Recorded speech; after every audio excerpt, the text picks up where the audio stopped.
கட்டினவனும் சரியில்லை, நான் பெத்ததும் சரியில்லை. நான் என்னடா பண்ணுவேன்? பேசாம நான் செத்து தொலைஞ்சிடவா? அப்புறமாவது நீங்க நிம்மதியா இருப்பீங்கல்ல.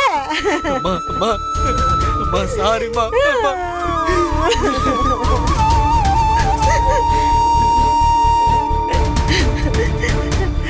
என்னைய பார்த்து அடுத்தவங்க காசுக்கு ஆசைப்படுறவன்னு சொல்லிட்டாங்கடா.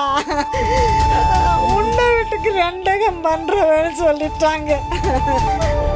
இப்படி ஒரு அவமானத்தை என் வாழ்க்கையில் அனுபவிச்சதே இல்லை. பிள்ளைய முக்கியம், பிள்ளைய முக்கியம்னு உனக்காக நான் கஷ்டப்பட்டதெல்லாம் அம்பிடுத்தானா?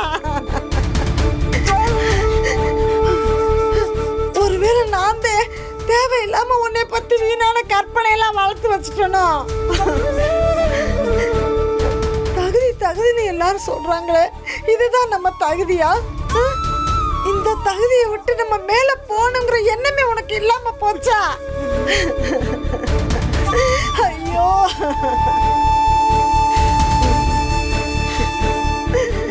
ஐயோ கடவுளே.